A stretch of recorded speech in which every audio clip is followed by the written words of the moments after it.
Ah, peraí, tem que sair primeiro.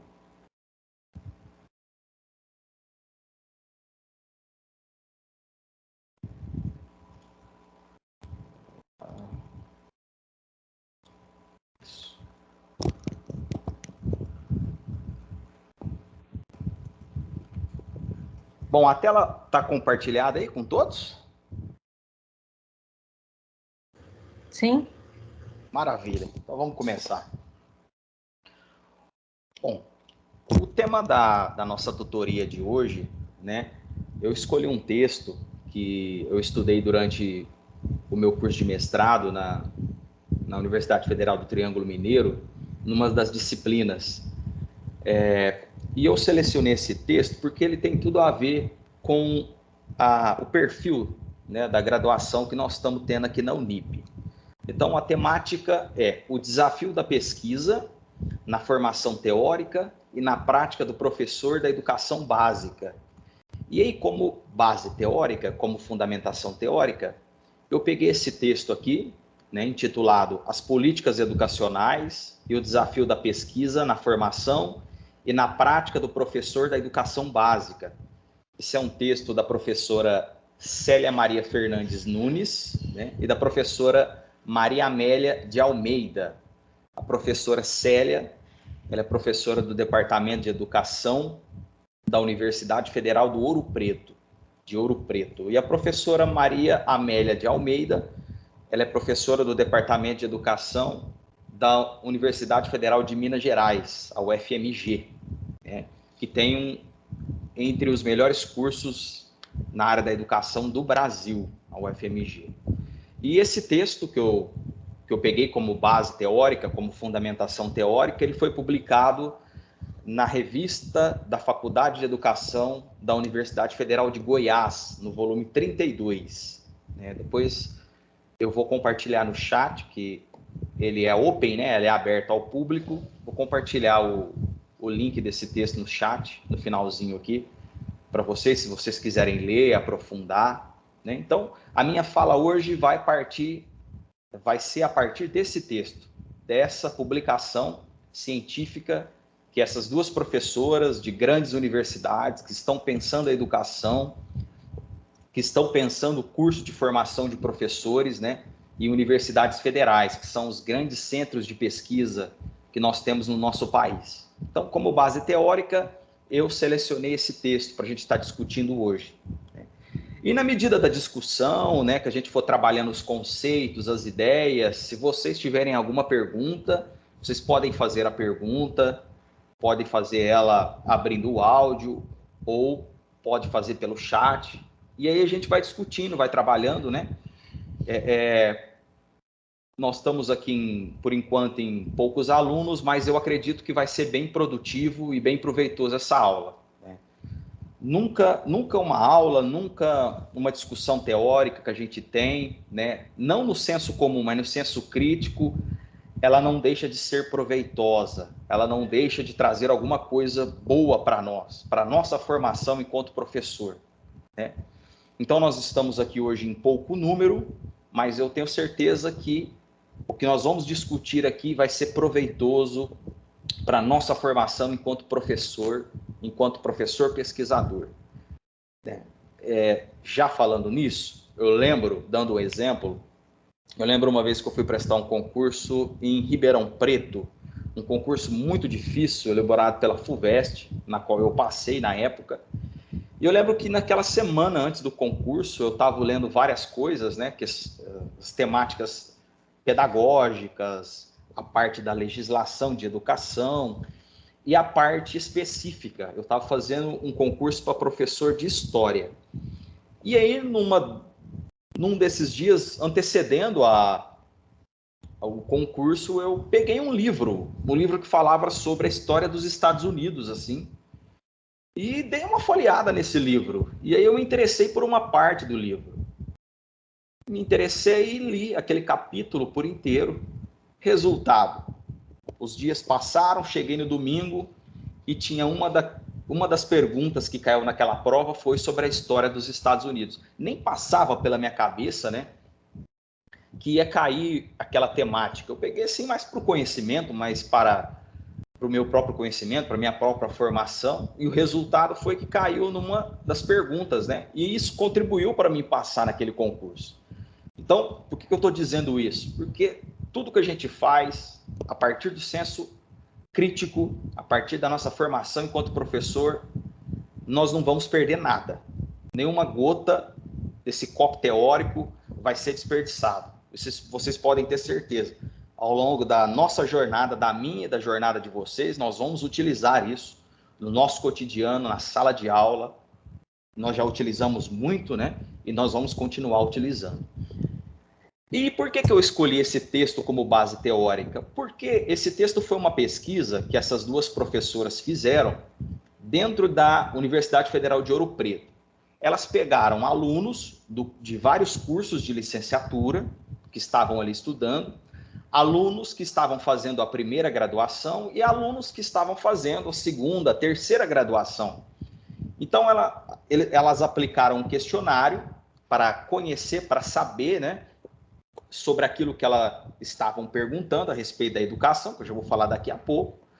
Então, tanto para professores que estavam fazendo a sua primeira graduação, como professores que estavam fazendo a segunda, que é o nosso perfil, que é o nosso caso aqui, né, aqui na Unip, né, tem alunos que já têm um título, 2 títulos, está fazendo o terceiro título ou está fazendo a segunda graduação. Então, esse texto vem bem a calhar naquilo que nós estamos estudando. Então, elas levantam um problema de investigação que elas querem resolver. E qual que é esse problema? O problema é, elas pensam, né? As reformas educacionais, elas vêm apresentando novas demandas para a educação. E é nesse contexto que as políticas educacionais, elas sinalizam para a importância do professor como categoria imprescindível para a recuperação da qualidade da escola. Então, esse é um texto, né, do início da segunda década dos anos 2000, e ali dentro da universidade, até nos dias de hoje, né, que eu estou dentro da universidade, tem essa preocupação, né, com a formação do professor, e desde os anos 90, isso já vem sendo sinalizado, né? Desde a reabertura política, a preocupação com a qualidade da educação perpassa a questão da formação do professor, né? Se é uma formação precária, se é uma formação mais sólida, com mais lastro, com mais bagagem, né? Então, elas perguntam para esses alunos, né, que alguns já são alunos e docentes ao mesmo tempo, né, estão ali fazendo o curso, a segunda licenciatura, e já estão lecionando na educação básica. Então, elas levantam esse problema. E em que medida que essas reformas educacionais que estão apresentando essas novas demandas, ela está chegando na prática, ali na formação do professor dentro da universidade? Porque nós sabemos bem, né, e se muitos não sabem, tudo aquilo que a gente aplica dentro da sala de aula, tudo aquilo que a gente trabalha, os conteúdos, os objetivos, né, as estratégias que a gente utiliza muitas das vezes dentro do currículo, isto são impostos muitas das vezes de cima para baixo, por meio das políticas educacionais, né? E muitas das vezes, eu até falei na nossa primeira aula desse semestre, essas políticas educacionais, elas são implementadas como reformas educacionais. E por meio de leis, né, por meio da canetada, o governo, o Ministério da Educação, eles fazem essas reformas por meio de políticas. Só que esse é o problema, né? Muitas das vezes são reformas. E reforma não é uma construção nova. Reforma é você querer maquiar aquilo que já está ali, aquilo que já está construído. E você tenta dar uma cara nova para aquilo que já está construído. Você dá uma cara nova, uma roupagem nova, mas a estrutura continua a mesma. Então, elas queriam pesquisar essa questão, né? As reformas educacionais, elas apresentam novas demandas para a educação. E as políticas educacionais, elas estão sinalizando o professor como imprescindível na recuperação da qualidade da escola.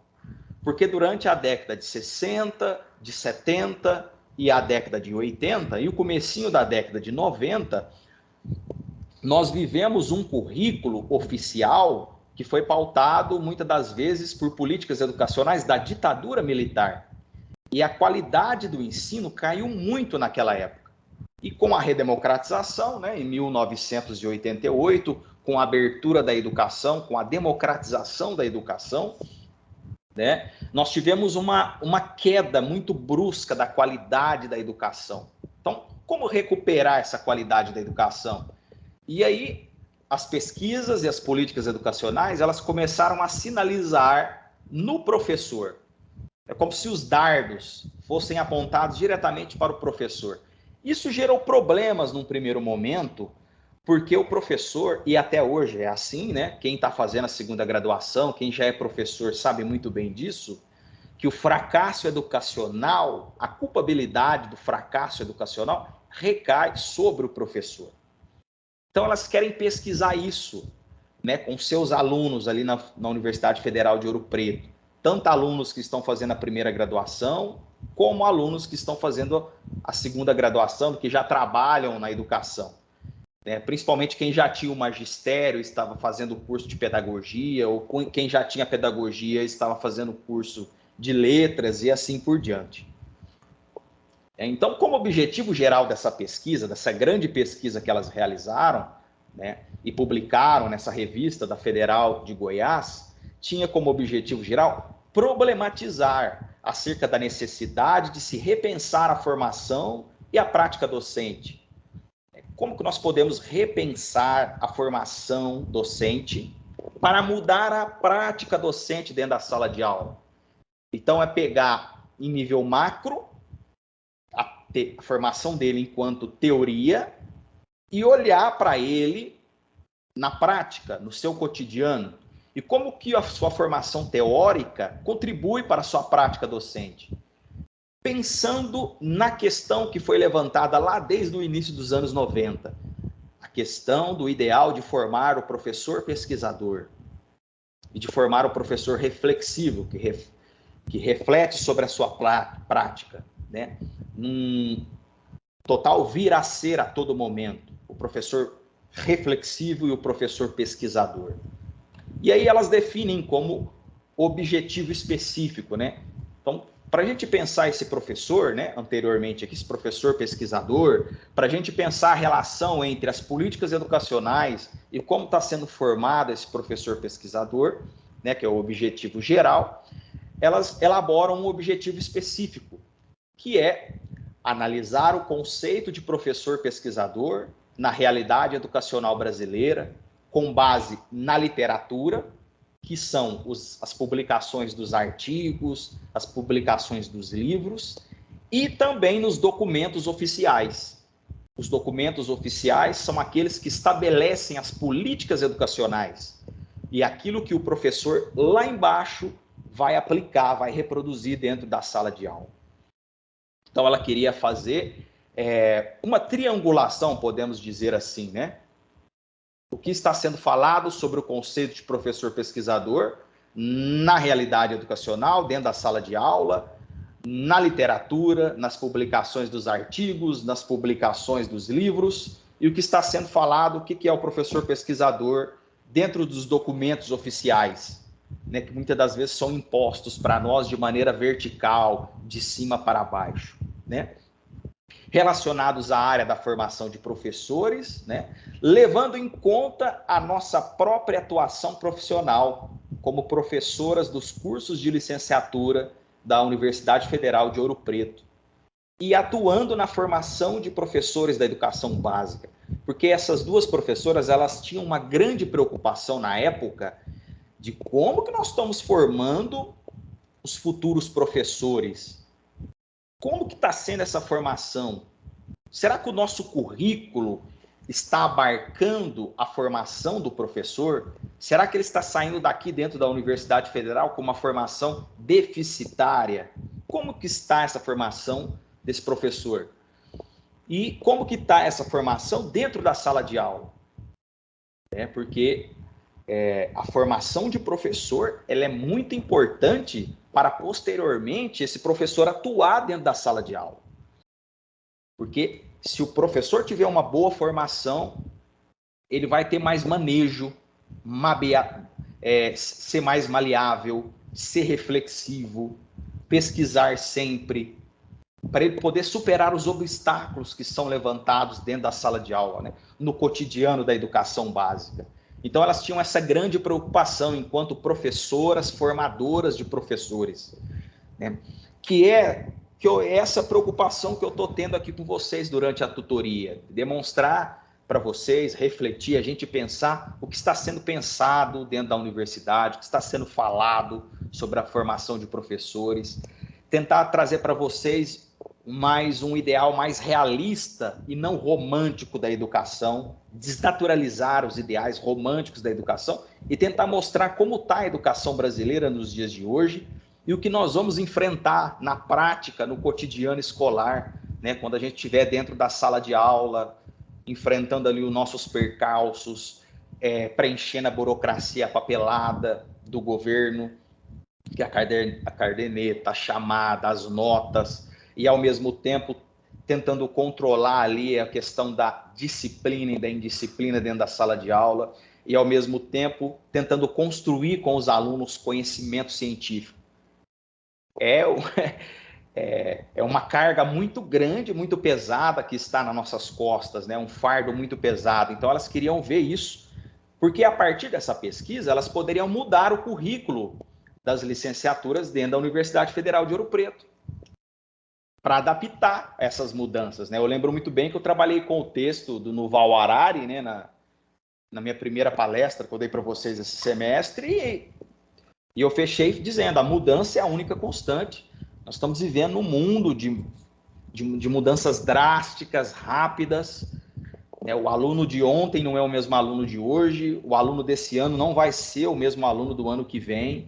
Eu falo em termos de perfil, e falo em termos de manejo, em termos de nós nos readaptar sempre, pesquisar sempre, elaborar sempre, planejar sempre. Então, essa era a grande preocupação dessas professoras. E aí, elas pensaram, bom, nós já temos elaborado o problema da pesquisa, o objetivo geral, o objetivo específico. Agora, como que nós vamos aplicar essa pesquisa para nós obtermos, extrairmos os resultados dessa pesquisa e, através desses resultados, nós pensarmos a educação, refletirmos e elaborar propostas de mudança? Então, ela trabalhou com material empírico. O que é um material empírico? Uma pesquisa empírica é uma modalidade de pesquisa a qual você pesquisa as pessoas. Você trabalha com a pesquisa a partir de questionário, de entrevista. Esse questionário pode ser estruturado, semi-estruturado, aberto. Então, ela foi lá e aplicou esses excertos, né, que foram respondidos pelos alunos de vários cursos de licenciatura da Universidade Federal de Ouro Preto. E as perguntas, né, que elas fizeram nesse questionário girou em torno de pensar essas palavras-chave que eu coloquei aqui, ó. Pensar a questão do professor pesquisador, pensar a questão da formação do professor, pensar a questão das políticas educacionais e pensar a construção das licenciaturas para corresponder às demandas da sociedade. Porque o curso de licenciatura, a formação de professor, não pode estar desconectada com a questão da realidade social vivenciada por nós. Tem que estar conectado. Por isso a mudança constante, por isso replanejar sempre, por isso a pesquisa como um dos princípios fundamentais na formação de um professor. Então ela pegou esse material empírico, ela elaborou um questionário e aplicou esse questionário nos alunos da Universidade Federal de Ouro Preto, em torno dessas palavras-chave. Foi uma pesquisa classificada, né, qualitativa. Pesquisas qualitativas são pesquisas mais ligadas à área de ciências humanas. Nós temos também pesquisas quantitativas e também nós temos pesquisas que são quali-quanti. Então, existem essas modalidades de pesquisa, né? Pesquisa qualitativa, pesquisa quantitativa e pesquisa quali-quanti, que é a junção da qualitativa com a quantitativa, né? porque a pesquisa quantitativa ela é muito utilizada nas ciências duras. Ciências duras, eu falo as ciências exatas, as ciências da natureza. As pesquisas qualitativas, elas são utilizadas mais nas ciências humanas, na história, na geografia, na educação, na antropologia, na filosofia, na sociologia, na ciência política.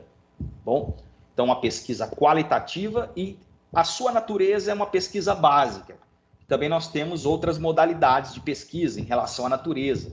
Nós temos a pesquisa básica, nós temos também a pesquisa aplicada, tá certo?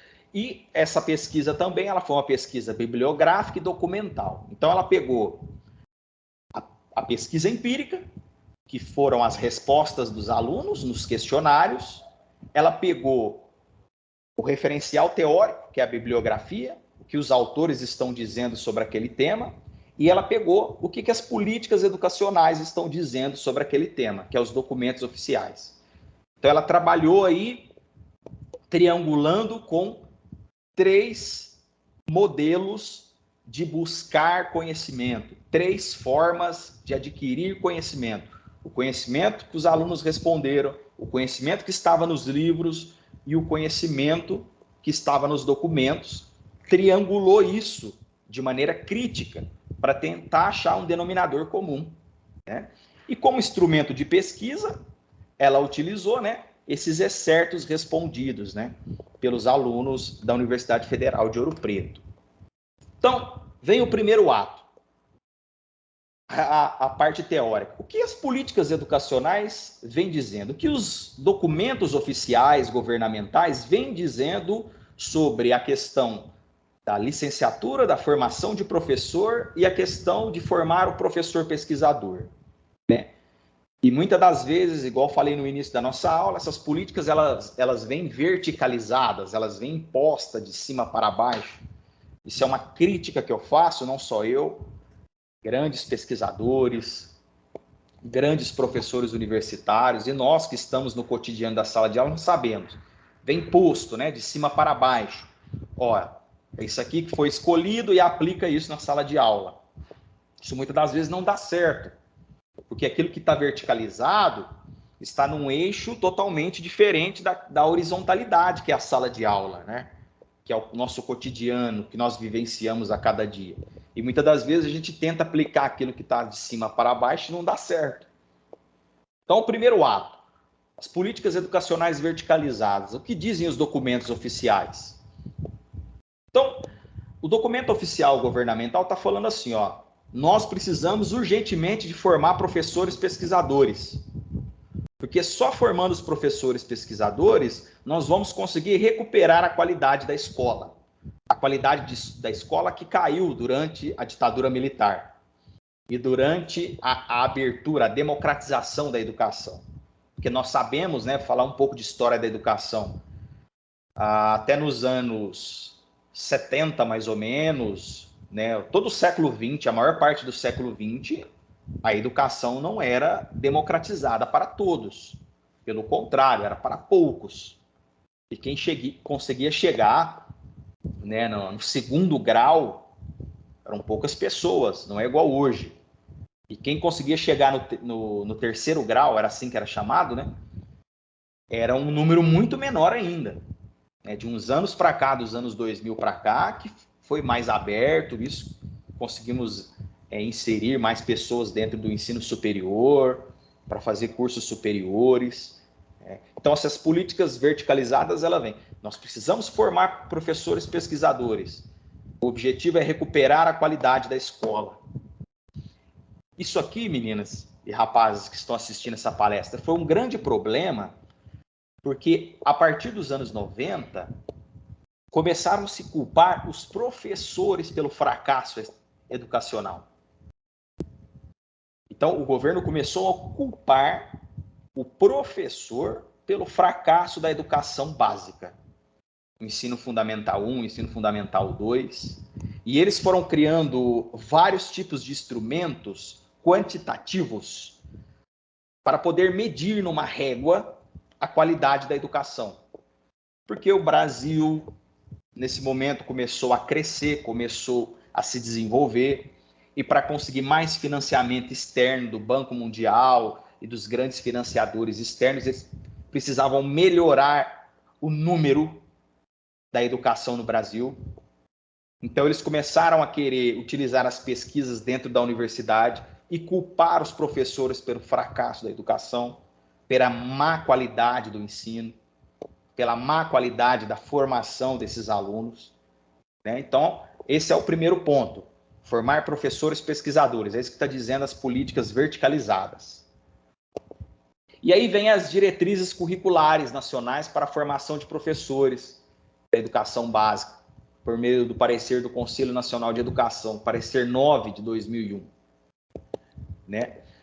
O fracasso escolar está relacionado com a inadequada formação de professores de modo geral. Então, os documentos oficiais e o governo, eles começaram a olhar a educação e começaram a achar um culpado, como sempre é assim, né? Sempre tem que achar um culpado. Mas eles nunca refletiram sobre tudo aquilo que eles construíram décadas anteriores, né, que resultou nesse fracasso escolar, que são inúmeros, né? Posso dizer aqui a desvalorização do magistério, posso dizer aqui um ensino totalmente alienado, que foi durante os anos 60, 70 e 80, baseado numa pedagogia tradicional, partindo da decoração e não partindo da formação do indivíduo, né? Posso enumerar aqui também tanto a desvalorização do professor, como a desvalorização da educação de modo geral. Com a democratização da educação, não se importou tanto com a estrutura educacional, a estrutura dos prédios, a estrutura dos materiais didáticos, e também com a formação do professor, né? E aí, o documento, né, do Conselho Nacional de Educação vem dizendo: a pesquisa é elemento essencial na formação profissional do professor. Sem a pesquisa na formação do professor, para ele ser um professor pesquisador dentro de sala de aula, isso contribui para o fracasso escolar. Só o professor pesquisador, o professor que tem o princípio da pesquisa como elemento essencial da sua formação, poderá excluir, tirar, eliminar o fracasso escolar. Isso foi uma regulação de 2001 e ela persiste até nos dias de hoje, né? E mais ainda, essa resolução vem falando: o currículo dos cursos de formação de professores da educação básica deve propiciar o aprimoramento da prática investigativa e a pesquisa deve ser a matéria-prima para o processo de ensino e aprendizagem. Então, nós precisamos formar professores pesquisadores dentro da universidade para depois eles serem professores pesquisadores dentro da sala de aula. Mas eles não olharam para trás, né? E esse fracasso escolar resultou das suas próprias políticas, que elas vieram verticalizadas, de cima para baixo, impostas, não discutidas, né? Essas políticas educacionais da ditadura militar e do primeiro período da redemocratização, elas não discutiram, elas não chamaram os especialistas educacionais para discutir isso. E até hoje é assim. Muitas das vezes quem faz as políticas educacionais, hoje nós vivemos no neoliberalismo, numa sociedade neoliberal, a maior parte das propostas educacionais, que são muitas das vezes reformas, e eu já falei, reforma maqueia aquilo que está velho por trás, elas são elaboradas por técnicos e não pelos especialistas educacionais. Isso é muito importante nós termos em mente. Muitas das vezes chega um currículo para nós impostos de cima para baixo, chega para nós uma resolução, chega para nós uma mudança muito profunda na educação, e ela, gente, mas isso aqui não condiz com a prática. Podemos dizer aí a Base Nacional Comum Curricular, que não foi discutida adequadamente, né, para ser imposta. Podemos dizer a reforma do ensino médio, que eu estou dentro da sala de aula, eu estou vendo que está sendo um fracasso. Impostas de cima para baixo, não se discute com os especialistas ali de maneira horizontalizada, elas vêm impostas. E a terceira coisa, a formação para a pesquisa.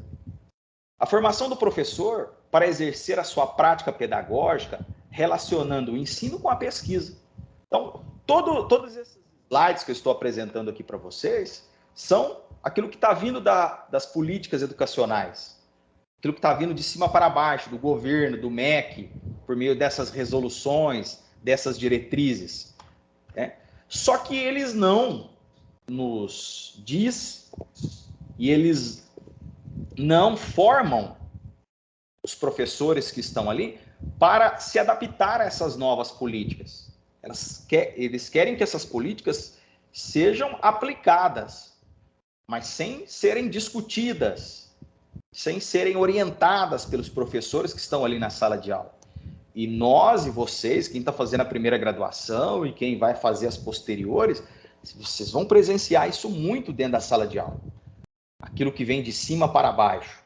Vem do governo federal, passa para o governo estadual passa para a Secretaria de Educação do município, a Secretaria de Educação do município passa para os supervisores, passa para o coordenador pedagógico, e isso chega até nós, que nós professores somos o chão de fábrica, né? Se nós pensarmos a escola como uma fábrica, né? Que o modelo escolar que nós vivenciamos é um modelo fabril, né? Nós somos o funcionário ali do chão de fábrica, né? O último extrato, né? A base ali da pirâmide, né? Nós que carregamos esse piano, né? O piano educacional. Então, mais ainda, vem dizer essas diretrizes. O processo tem que ser feito para formar esse professor pesquisador por meio da reflexão, da ação e da reflexão. Então, esse professor ele tem que ser formado para refletir sobre a sua ação e depois que ele aplicar essa ação por meio dos seus planejamentos, né, das suas observações, dos seus registros, ele tem que refletir de novo e através dessa reflexão ele vai, de uma certa forma, adaptando a realidade educacional que ele está sendo vivenciado ali. Então, o processo tem que ser reflexão, ação, reflexão. E quem deve fazer tudo isso? O professor pesquisador. Então, por isso que eu coloco aqui, isso é uma grande complexidade da prática pedagógica. É complexo, porque nós sabemos que a realidade, de fato, nua e crua ali, é totalmente diferente. Aquilo que nós vivenciamos ali é totalmente diferente daquilo que vem de cima para baixo. Né?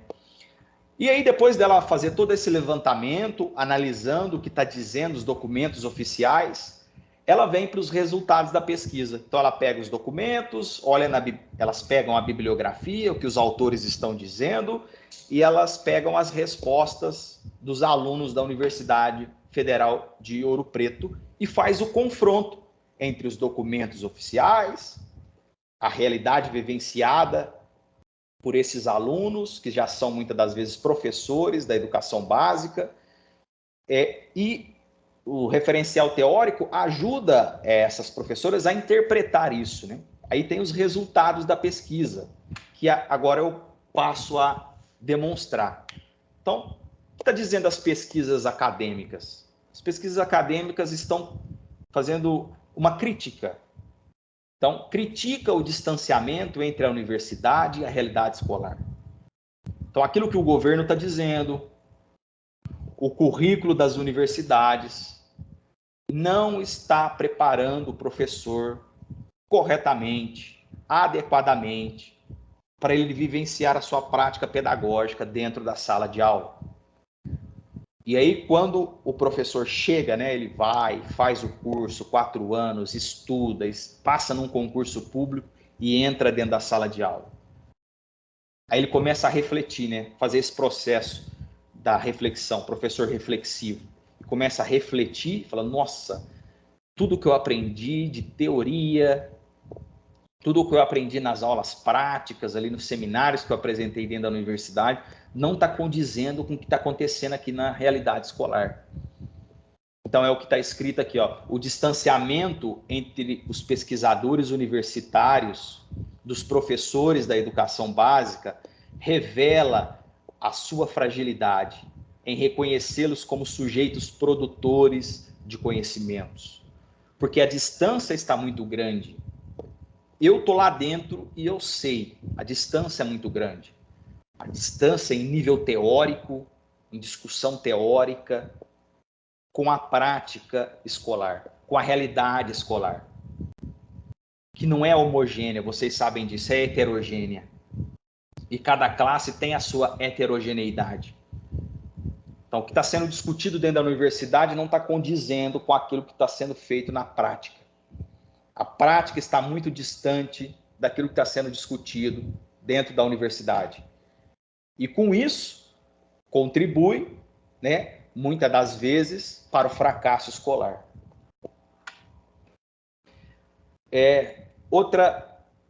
Outro excerto. Aqui é um excerto respondido por dos professores entrevistados. O professor diz, né? O professor e, ao mesmo tempo, aluno da Universidade Federal de Ouro Preto. As exigências dos documentos oficiais sobre a importância da formação do professor pesquisador não se realizam na prática por estar fora da realidade da educação básica. Eles dizendo, esse professor aqui é um professor que está fazendo a segunda graduação. Ele já está dentro da sala de aula, está fazendo uma segunda graduação e está observando, refletindo ali, vendo que a relação teoria e prática está distante, está separada, não está unida, não está coesa. Outro excerto respondido por um outro aluno e professor. Grande parte das pesquisas universitárias, elas são elaboradas por pesquisadores que não vivenciam o cotidiano escolar, sem levar em conta os seus problemas, as suas contradições e desafios na relação ensino-aprendizagem. Então, no cotidiano, no chão da fábrica, ali no cotidiano escolar, tem problemas, tem contradições, tem desafios, né? A relação ensino-aprendizagem é muito distante daquela que nós aprendemos no ensino superior. Isso contribui, muitas das vezes, para o fracasso escolar, dá motivo para o governo culpar os professores, como sendo eles os culpados pelo fracasso da educação. Eles pegam aquilo que é qualitativo, a educação é algo qualitativo. Só que eles pegam isso através das provas verticalizadas, né? Vou tentar trazer um professor especialista em avaliação externa para conversar com vocês, que vocês vão vivenciar isso dentro da sala de aula, as avaliações verticalizadas, e elas são quantitativas e não qualitativas. E essas provas verticalizadas, elas são universalistas. Elas não levam em conta a realidade de cada localidade, de cada sala de aula, de cada bairro da cidade, de cada estado. Ela é elaborada de maneira geral para o Brasil inteiro e ela é aplicada. E depois dessa aplicação, eles pegam isso e transformam isso em números. Aí vem a culpabilidade, né? A meritocracia e a culpabilidade dos professores. Ó, tá vendo? A sua escola não atingiu tal nível. Culpa é dos professores, o fracasso escolar. Tá vendo tal região? A régua métrica está acima do básico, está no nível avançado. Só que eles não vê se a escola é de periferia, se é numa grande cidade, se é num município a qual o IDH é muito baixo, que não tem tantos investimentos, que não tem setores industriais para contribuir com a educação. Se o capital cultural desses educandos é totalmente diferente do capital cultural que está sendo cobrado nessas provas, né? Por isso que esse professor está fazendo aqui. Né? Essas pesquisas não levam em conta essas contradições, esses desafios dessa relação de ensino-aprendizagem. E aí eu chego nos resultados da pesquisa. As professoras pegam todos esses excertos e analisam e dão um resultado, né? Finalizando as suas pesquisas. Primeiro, qual é o resultado que elas concluem? As universidades, elas devem contribuir, além das políticas educacionais, para a formação de professores pesquisadores em sua prática docente, nas modalidades de graduação e de pós-graduação. Então, as universidades têm que contribuir para além daquilo que está sendo dito dentro das políticas educacionais, para formar esses professores pesquisadores. Segundo, a pesquisa é central para a formação continuada do professor. representa mudanças em sua ação docente. Então, nós temos que formar esse professor pesquisador e nós temos que formá-lo para ele continuar a pesquisa sempre, dentro do cotidiano da sala de aula. Refletir sobre a sua prática, naquele processo de reflexão, ação, reflexão. Reflexão, ação, reflexão. E assim ele vai estar contribuindo para a sua formação continuada. Terceiro, as políticas verticais dos documentos oficiais, que são os governamentais, não são suficientes para inserir e contribuir para a construção, formação do professor pesquisador. O currículo que está vindo verticalizado de cima para baixo, né, as resoluções que estão vindo, os currículos que eles estão montando e fazendo as universidades, a partir desse currículo do MEC, montar seus próprios currículos, não estão sendo suficientes para formar esse pesquisador, esse professor pesquisador da maneira qual eles querem. Aí elas trazem o quarto ponto. É necessário a conjugação de esforços de todos aqueles inseridos no processo educativo. Então, não basta uma política vir de cima para baixo de maneira verticalizada. É preciso o esforço, a contribuição de forma democrática de todos. Quando está falando esse todos, é o governo federal, o governo estadual, né, o secretário de Educação do Estado, o primeiro-ministro da Educação, o secretário estadual de Educação, o secretário municipal de Educação, os supervisores educacionais, os professores, a comunidade em geral. É a ideia da democratização do ensino, a ideia da gestão democrática, a ideia da abertura da escola para a comunidade. Isso que é esse todos. Não ficar somente em imposições. Ó, tá aqui uma imposição, professor, aplica isso. Aí vai e passa 4 anos, ó, mudou o projeto, tá? Agora é isso. Toma, aplica. São políticas de governo, não são políticas de Estado. A BNCC veio aí para tentar acabar com essa questão de políticas de governo, tentando estabelecer uma política de Estado. Só que ela não foi debatida adequadamente. Ela foi imposta.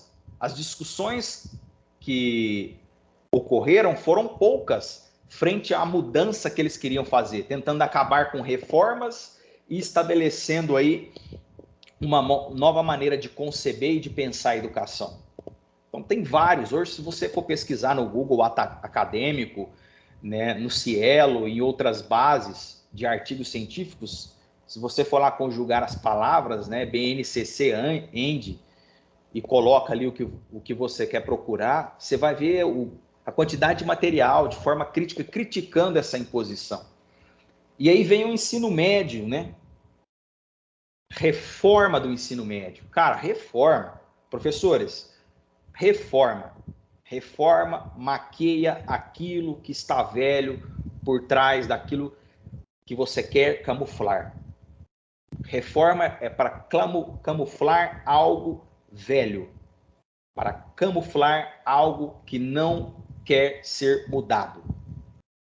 Não mudando isso, só reformando, você perpetua as desigualdades educacionais, você perpetua o ensino dual, você perpetua o fracasso escolar, você perpetua o fracasso na formação do professor.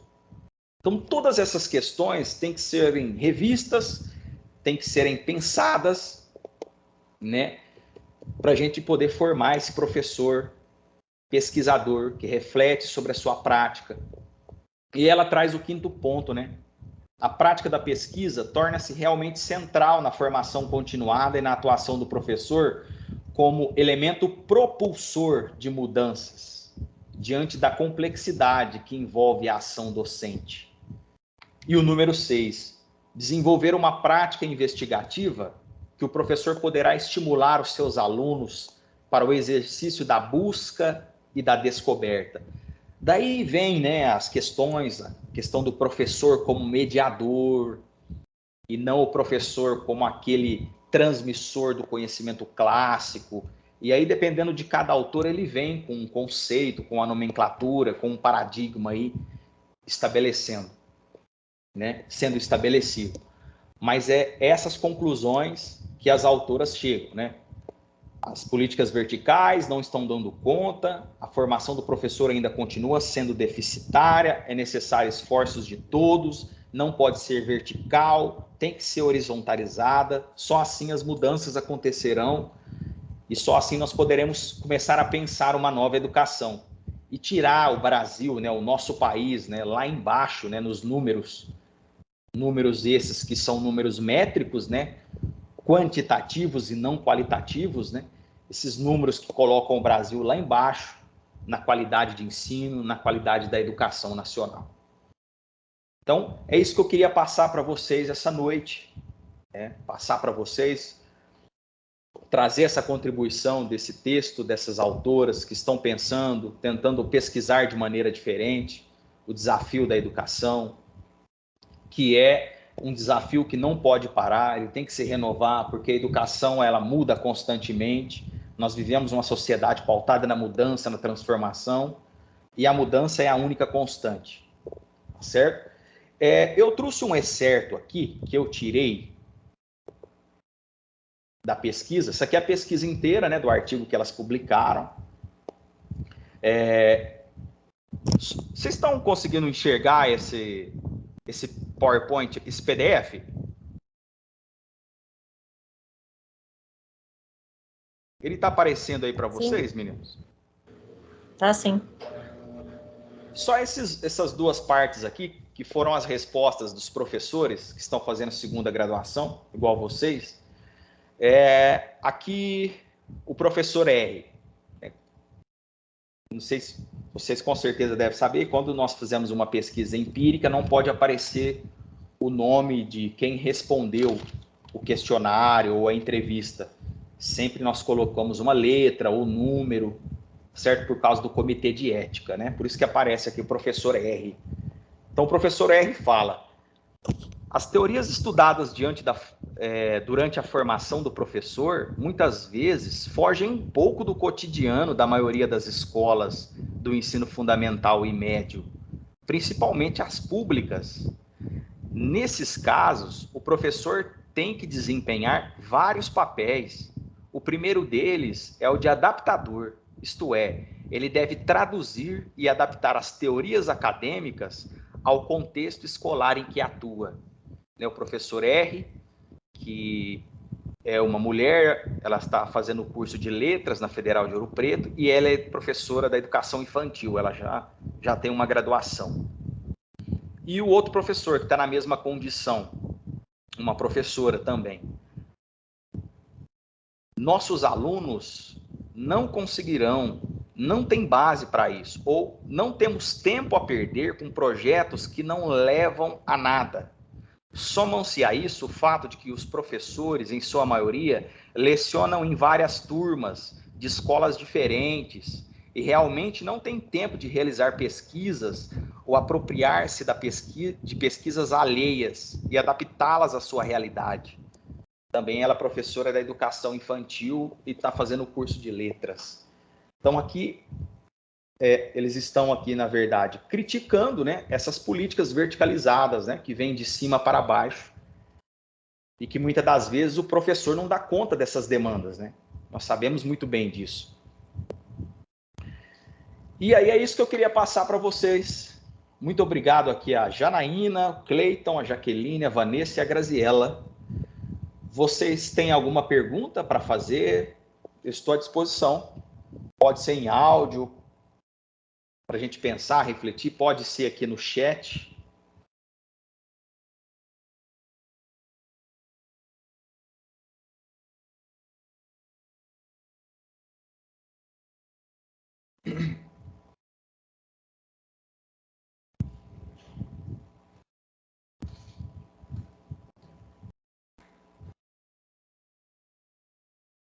Alguma pergunta?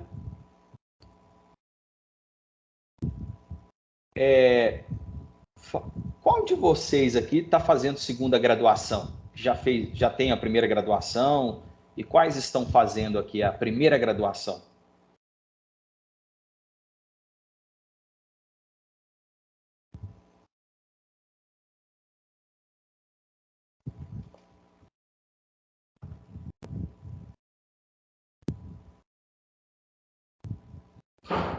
A Vanessa está fazendo a segunda. Vanessa, você já é professora da educação básica? A Graziela está fazendo a primeira. Graziela, estamos aqui tendo essas aulas de um cunho crítico, não desanime, tá? É porque a gente tem que trazer a realidade mesmo, aquilo que está acontecendo dentro da educação básica, né? Para vocês chegarem lá e não sofrerem esse choque de realidade que eu sofri e que muitos sofreram, né? E esse choque de realidade faz com que no estado de São Paulo a desistência de professores é a maior do Brasil. O professor sai com tantas novidades, com tantas teorias na cabeça, né? Com a graduação de maneira romantizada, e aí chega no chão de fábrica, que é a escola, tem aquele baque, né? Aquele choque de realidade. Muitos desistem, né? Então, nós estamos tendo essas aulas de maneira crítica para vocês chegarem preparados lá. Porque na época que eu fiz a minha primeira graduação, eu não tive esse choque de realidade. Isso não foi transparecido para mim dessa forma. Então, eu sempre tenho em mente esse compromisso em estar trabalhando mais com a questão realista, a realidade concreta, de maneira crítica que está acontecendo no cotidiano da educação.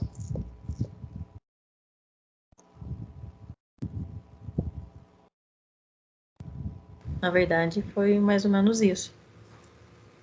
Eu fiz magistério e dei aula um ano, aí eu decidi mudar de área, fiz marketing e vendas, né, que é o que eu trabalho hoje na área comercial, assim, e agora eu tô voltando para a área de educação.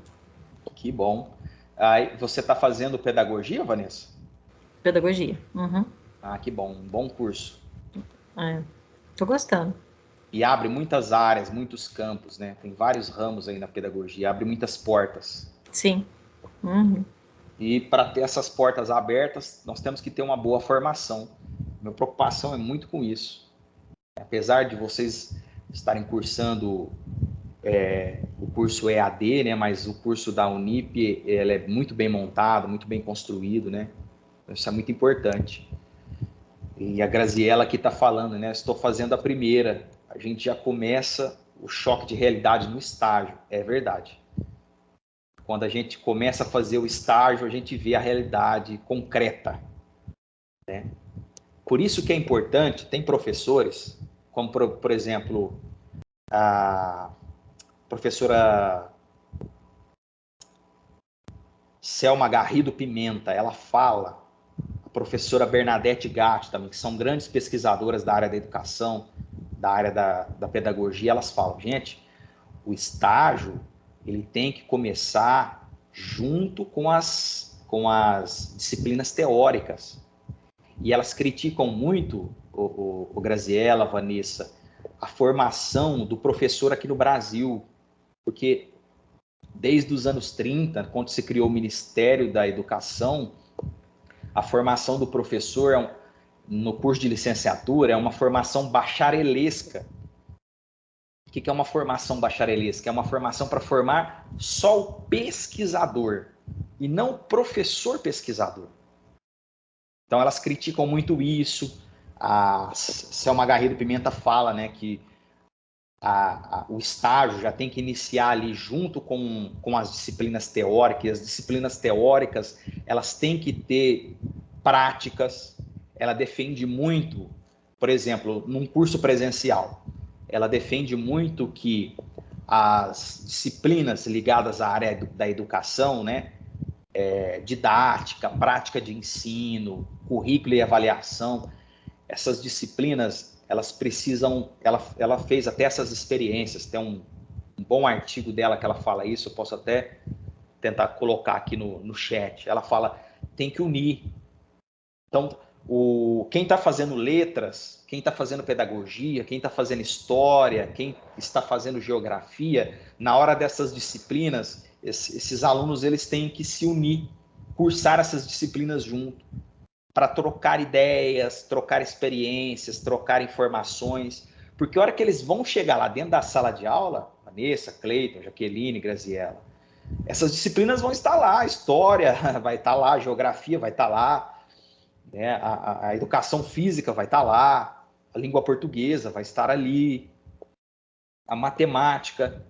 Então, por que não já começar desde a graduação, desde o primeiro ano de graduação, já ter essas disciplinas ligadas à prática, para já ir formando esse professor e para ser uma formação global, democrática entre eles ali, né? Então, elas defendem isso, né? E a Bernadette Gatti, ela critica muito a formação bacharelesca. Gente, nos cursos de licenciatura nós temos que formar o professor, pesquisador, e não só o pesquisador, porque é uma diferença. Por exemplo, tem professores dentro da universidade, meninos, da universidade pública, USP, Unesp, Unicamp, as federais da vida, que muito, não vou generalizar todos, mas grande parte, principalmente aqueles que não estão ligados à área da educação, a hora mais triste e dolorosa desses professores é quando eles têm que lecionar uma matéria, uma disciplina num semestre. Porque para eles o principal é pesquisar e publicar, para eles terem a evolução, para eles terem bolsas de produtividade e etc. A gente que está lá dentro, a gente vê muito isso. Na educação não pode ser assim. Não pode. Os cursos de licenciatura não pode ter esse cunho bacharelesco, né? Só especializar. Não é para formar o historiador, é para formar o professor de história. Não é para formar o geógrafo, é para formar o professor de geografia e assim por diante. Então, vai demorar ainda muito tempo, porque é claro que muitas universidades estão mudando a sua grade curricular, estão adaptando, mas isso vai levar tempo. Mas o ideal, as pesquisas estão indicando que nos cursos de licenciatura tem que formar o professor pesquisador, o professor, o pedagogo para atuar dentro da sala de aula, professor de história para atuar dentro da sala de aula, não historiador. É bem diferente um do outro, né? Não o filósofo para atuar no ensino médio, o professor de filosofia, porque o filósofo ele é o pesquisador, ele conhece ali a pesquisa e ele pratica e publica essas pesquisas. Agora, o professor de filosofia, o professor de história, o professor de geografia, ele tem que ter a parte prática. E essa parte prática ela tem que ser universalista. Não é holística, mas ela tem que interagir. As disciplinas elas têm que convergir, elas têm que comunicar uma com a outra. E por que não fazer isso já desde o primeiro ano de graduação? Muitas instituições deixam para fazer o estágio no final. Na hora que você termina todas as disciplinas, você vai lá e faz o estágio. E aí cai por terra, né? Igual a Graziella está falando, né? Cai por terra. Porque você vai ali, teórica, vendo tudo bonitinho, todos os textos bem escritos, parágrafos bem articulados, ideias, tudo. E quando você chega lá, você tem aquele choque de realidade do chão de fábrica, né? A realidade concreta. É complicado isso aí. E aí vem o Cleito, cheguei em você, Cleito. Professor, como estão lidando com os alunos agora, com a retomada presencial, esse pós-pandemia? Estou na segunda graduação, mas não atuo na sala de aula por enquanto. Nós voltamos, né, na sala de aula na educação básica no finalzinho do ano passado, nos últimos meses do ano passado, para já ir adaptando os alunos, né, trabalhando ele começo com 30% de alunos, 50%, depois 70%, e no finalzinho ali de novembro para dezembro, 100% dos alunos. Essa retomada está sendo muito difícil, porque nós tivemos que inseri-los de forma muito rápida no mundo da tecnologia e, ao mesmo tempo, esses alunos não souberam lidar com a tecnologia, pegar a tecnologia em proveito da educação, né, porque nós gastamos muito mais tempo eu posso chamar com perfumaria, né? Que é olhar as coisas na internet que não contribuem com a nossa formação, enquanto aluno de escola ou enquanto professor. E aí nós tivemos esse choque de realidade, né? Eles queriam... E aí o nível da educação abaixou muito. E para lidar com esses alunos, para tentar instruí-los, né, a como usar bem a tecnologia, o mundo da internet, selecionar bem os sites, saber a hora de pesquisar, saber a hora de utilizar a tecnologia da informação, está sendo muito difícil lidar com tudo isso, né? Nós já estávamos no mundo digital, só que a escola ela está atrasada uns 50, 60 anos atrás. A tecnologia está mais avançada que a escola. E a maior parte dos professores, né, não generalizando todos, mas a maior parte, grande parte, né, já tem aí 15, 20 anos de magistério, e quando eles começaram a lecionar, não estavam nesse mundo tecnológico que nós vivemos hoje. E aí a pandemia forçou isso a entrar. Então, mexeu muito, tanto com o professor como o aluno. A qualidade do ensino caiu muito, o capital cultural, que é a bagagem que eles trazem consigo, o nível abaixou muito, e nós estamos tendo que lidar com todas essas questões, né? E voltando lá para o slide, né? Mais uma coisa que a gente está tendo que lidar dentro da sala de aula, e que vocês vão lidar também, por isso que vocês têm que estar preparados, né? Igual você está fazendo a sua segunda graduação, mas não entrou na sala de aula, mas você vai entrar. Você vai passar num concurso, você vai entrar numa escola particular para lecionar, e você vai sentir esse choque de realidade, né? Então, por isso essas aulas saber lidar com essas questões, né? E sofrer, não, porque é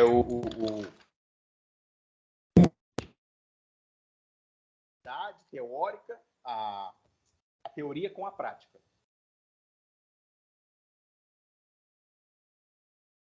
Ela é muito diferente. Nós temos que ter preparado para lidar com isso. Certo? Vocês fizeram bastante perguntas.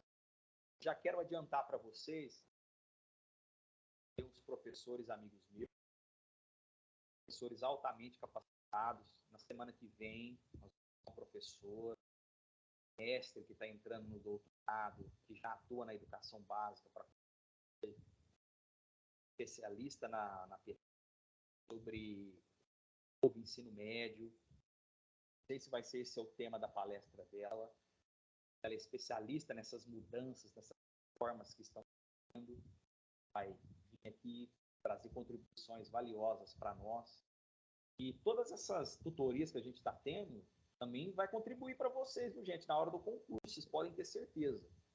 E depois, na outra semana, então deixa eu só olhar a data aqui para falar para vocês corretamente. Ó.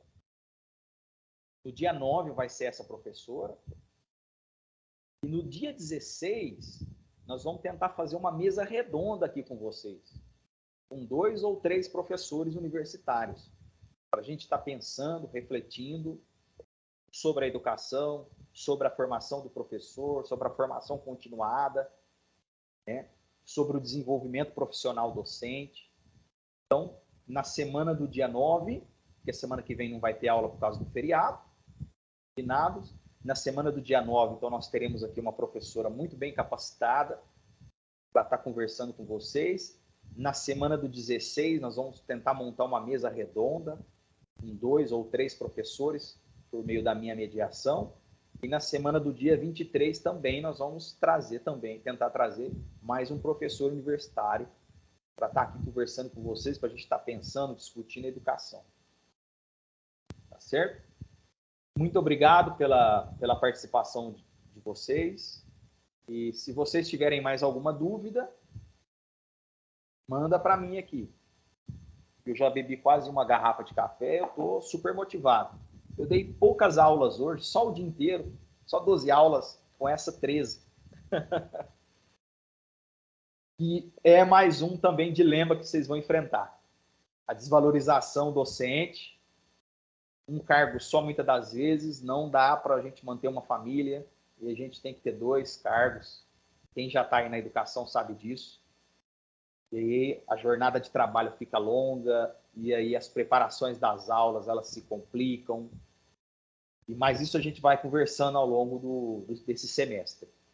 Bom, eu estou tentando trazer também, não sei se vai dar tempo para esse semestre, talvez para o próximo, estou tentando trazer um professor que está fazendo doutorado comigo, e ele está fazendo na área da história da educação, igual eu estou fazendo, e ele é especialista no Manifesto dos Pioneiros da Educação Nova, né? Ele pega o manifesto e vai destringindo e as influências do manifesto nos dias atuais, se nós conseguimos atingir aquelas metas ou não de 1930.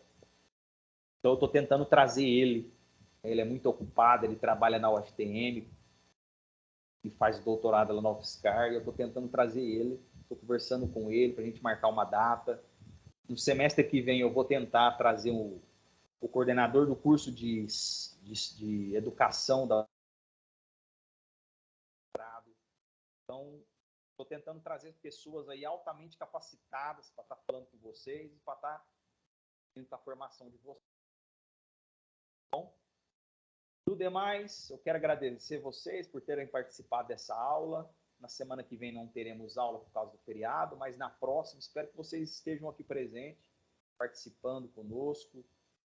E a gente está disposto, de coração aberto, para contribuir o que a gente puder para a formação de vocês. Muito obrigado a todos, um bom descanso e até dia 9. Obrigado, boa noite.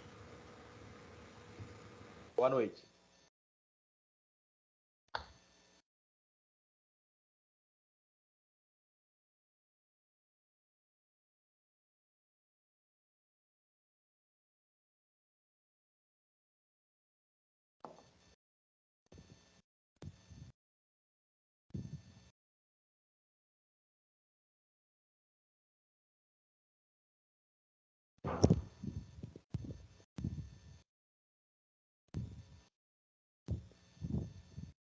Oi, Eduarda. Eu não tenho porque o Anderson não pôde estar participando aqui hoje, mas essa aula vai estar gravada, né? E todos vocês que estavam aqui, amanhã cedinho eu já passo para ele um print da tela com todos vocês, para ele autenticar lá a presença de vocês, tá bom? Pode ficar tranquilo, eu vou falar com ele amanhã ou até hoje mesmo à noite, para vocês não ficarem com falta. Muito obrigado.